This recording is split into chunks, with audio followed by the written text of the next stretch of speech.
Tatyova Benthic Druid versus Samut Voice of Dissent. Plenty of mana, gonna keep that. We can go for a Rex Age on turn 2 if our opponent gets off to a fast start. So we will go for Yavimaya Coast here. We've actually got a lot of pain lands in hand, I've only just realised. So hopefully that won't hurt us too much over the course of the game. Alright, there is a Mana Vault. Definitely don't want to see Mana Vault. That might mean a turn 2 Samut for our opponent, so let's go for the Reclamation Sage.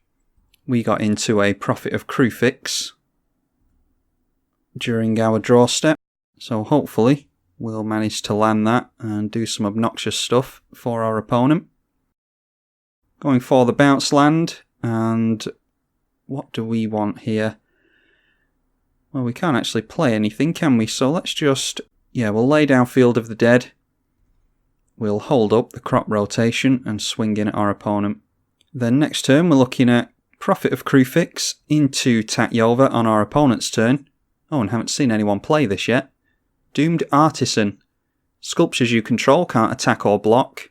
At the beginning of your end step, you get a sculpture token. It's a little bit like a mono white Ophiomancer. So paired with Skull Clamp, that would be really good mono white draw. Anyway, let's go for the Sol Ring. And we'll lay down the Waterlogged Grove and go in for the Prophet of Kruphix, just like we said we would.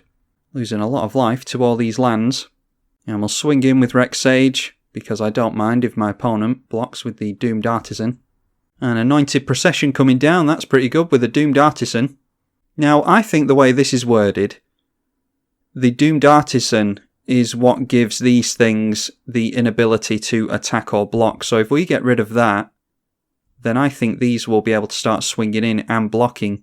Oh, and I didn't play the Tatyova, you fool. Oh well, we're going to get a card draw here at least.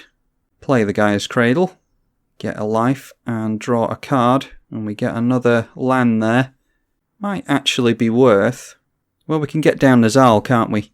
So yeah, let's just hold off for now. We will swing in with these two. The sooner we get rid of the Doomed Artisan, the better. But deciding not to block.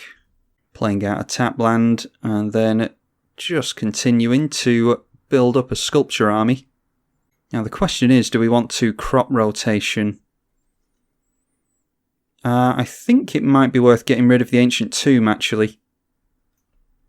So let's just play out the Nazal, and then we'll crop rotate on the Ancient Tomb because we're losing a lot of life. And we'll grab ourselves a Vesuva. That can come in as Field of the Dead. We draw a card. Doomed Artisan throws out more sculptures. They're all 5/5s now. Okay, ramming out Excavator. We can play the Ancient Tomb from our library if we want to.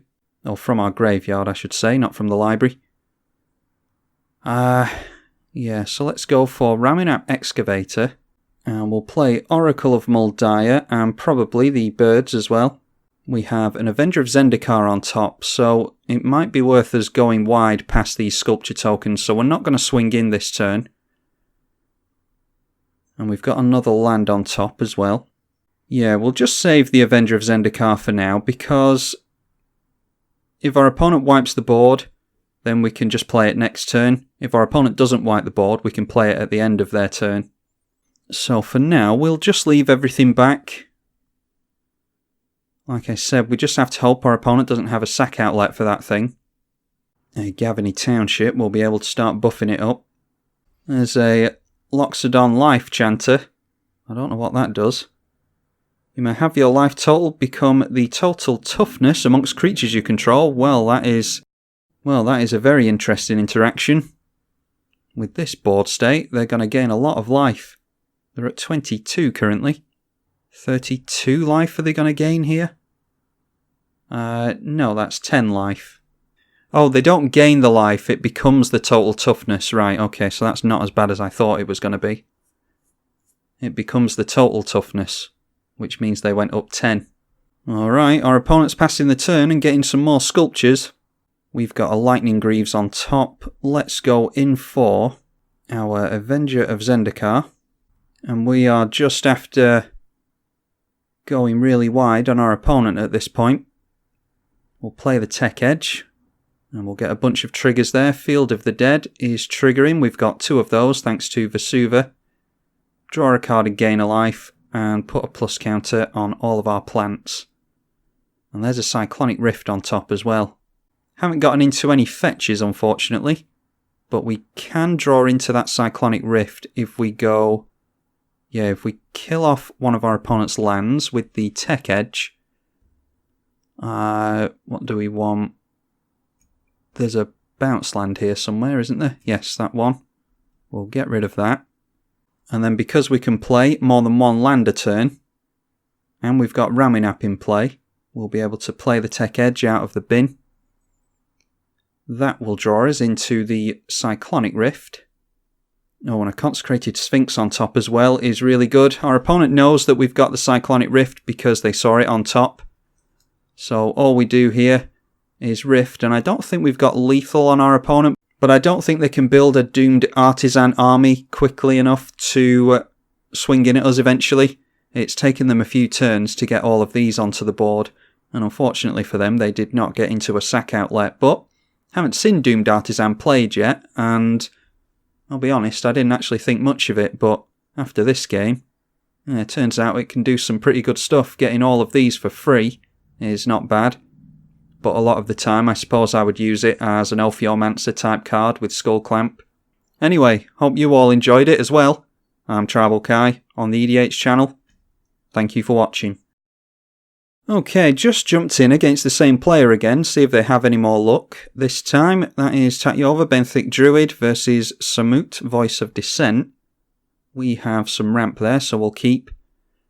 Yeah, I played this opponent with my Scarab God deck, and they beat us twice in a row with that, so I'm assuming that you've seen that game by now. It's an interesting one to go and watch, because my opponent had Golos, and they were doing all kinds of crazy things, so we'll see if they can get some good stuff going this game. There's that Mana Vault on turn... Well, they didn't play it on turn 1 at least. Was this a tap land? Yeah, they played a tap land, so I'm guessing they had that in their opening hand. We are just going to hold up Harrow here, I think. Or do we want to go for Crucible? Crucible won't do anything for us. We'll go up a land with Harrow, so let's just hold that up. Unfortunately, we're going to be seeing Samut coming down. I imagine they're going to go for Samut anyway. Looks like they're casting an elf. They've named elf off of the Cavern of Souls, and there is Selvala. So in response to that, we'll go for Harrow, sacrifice a forest, and we'll grab ourselves a couple of forests here. Alright, Wood Elves. Let's just go for... What do we want to go for? We could go for our commander, but I'd rather... Yeah, our opponent's gotten off to a really good start with Selvala and Mana Vault, so I don't actually feel too bad about wastelanding them here. Let's get rid of red and white. And then just to make sure we're not losing a land drop this turn, we'll go for the Wood Elves. Get down a tapped breeding pool. And we will pass over to our opponent. Most likely going in for our commander next turn, and then we can get a couple of cards from the Polluted Delta. And then playing the Crucible of Worlds after that. We could go for a Wasteland lock on our opponent, but I don't really like to win like that. I'd rather get the card draw from Polluted Delta. But if our opponent continues to do really powerful things like Selvala and Dragon Lord Dramoka, then I might have to go for Wasteland. Prophet of Krufix is very good, but I'm going to get down the Tatyova here because I want that card draw from Polluted Delta. Get into a Signet, and then get into Bane of Progress. That won't really do anything for us, so we will pass the turn. And what our opponent does on this turn might actually determine whether or not I go for Wasteland. I don't want to let our opponent win, but I'd rather win through more fun means. What is that? Sakiko, Mother of Summer. Whenever a creature you control deals combat damage to a player, add that much green. Yeah, so they're not going to struggle on mana here, which is making me lean more towards Wasteland. They get down Rhythm of the Wild, which can give creatures haste, so they're not too reliant on Samut coming out then. And there's a Field of the Dead. So that encourages me even more towards Wasteland. And Azusa, yeah. I'm feeling a desperate urge to go for spiky plays here. Let's lay down Azusa. Lay down the Crucible of Worlds. Go for Wasteland. There's a Reliquary Tower. We'll get rid of that Field of the Dead. That can go off in no time flat, although our opponent's nowhere near lands to activate Field of the Dead, but I don't want to take any chances. I don't feel as badly about doing this because our opponent still has access to a lot of mana in Dragonlord Dromoka and Sakiko. Let's just get rid of one more. Get rid of their red mana there.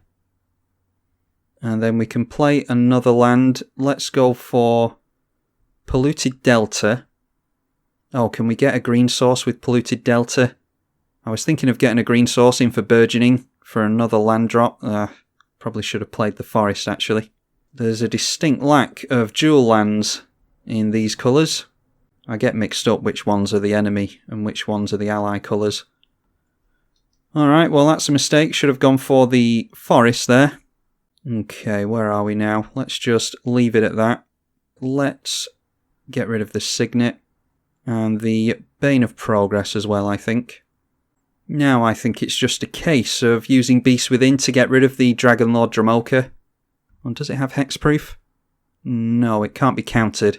We do have to use the Beast Within during our turn because we can't cast spells during our opponent's turn. And we do have some counter spells in the deck, so I would like to get rid of Dragonlord Dromoka. Plus counter going on Samut from Rhythm of the Wild, because they don't need to give her haste, she already has haste. Just going to block Samut here so we don't take too much commander damage. Luckily we're gaining life from our commander. Our opponent gets into 8 mana, and a Doubling Season does not sound like fun. We rip into the Cyclonic Rift again, so it's similar to last game. Let's go for Polluted Delta again for multiple land drops. Alright, there is a Lotus Cobra. So let's drop that. We can gain a lot of mana with a Lotus Cobra. Crack the Polluted Delta, get into an island, and we'll say always yes and yield to Lotus Cobra. Go for green on that. And it's Cyclonic Rift, and then we'll probably just go in for Wasteland here to finish our opponent off. Yeah, and our opponent sees it. And they've been a good sport about it as well. Yeah, that's a very capable deck that our opponent's built there. It's not often that you come across one that can fight against a Wasteland lock like that. And like I said, I don't really like going for Wasteland locks, but if our opponent's playing something really powerful like that and getting down fast mana rocks, as they did twice in a row, then I don't feel as bad as I would otherwise. Be intrigued to see what all of you think about my slightly spikier plays there, so be sure to let me know. I'm tribalkai on the EDH channel. Thank you for watching.